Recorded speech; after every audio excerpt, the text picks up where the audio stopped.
Quer dizer, como é que a partir, vamos dizer, do século XVI, cada filósofo, cientista, etc., ficava tão entusiasmado com alguma novidade que ele tinha descoberto, que às vezes não percebia que aquilo estava entrando em contradição total, né, com tudo que ele mesmo fazia e acreditava na vida.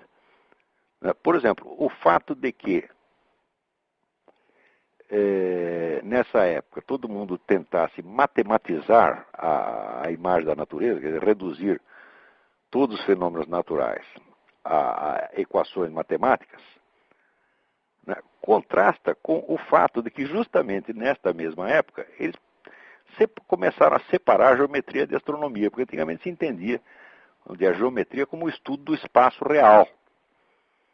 A partir daí começa a ser meramente um espaço formal, um espaço ideal. Né? Quer dizer, mas se você está separando a geometria da realidade, como é que no mesmo instante você está buscando, vamos dizer, com fórmulas geométricas ou matemáticas, a raiz e o fundamento da realidade? É pior ainda.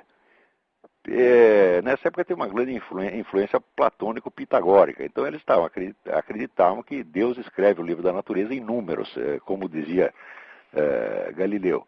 Só que a maneira como eles entendiam o número nessa época já era muito diferente e muito estragada em relação ao pitagorismo originário. O pitagorismo se referia aos números como formas, quer dizer, a forma da unidade, a forma da dualidade, a forma da trindade ou ternariedade, etc, etc.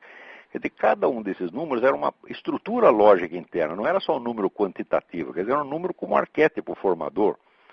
Quer dizer, o número como expressão, como fórmula das próprias essências dos seres. Né? E eles não entendiam o número assim, entendiam apenas o número como o número de ordem quantitativa, quer dizer, o número como unidade de medida. Ou seja, no momento mesmo que eles já não estavam entendendo o pitagorismo, eles resolveram pitagorizar tudo. E quando a gente vê essas coisas acontecendo por volta da Renascença, a gente começa a entender a raiz de toda a maluquice que viria alguns séculos depois, onde as pessoas já não têm mais condição de discernir a verdade do erro.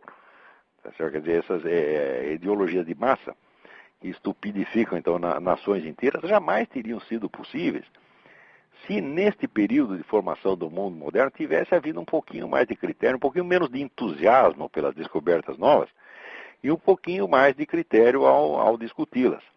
Mas acontece que todas essas descobertas, tão logo elas aparecem, elas viram dogmas.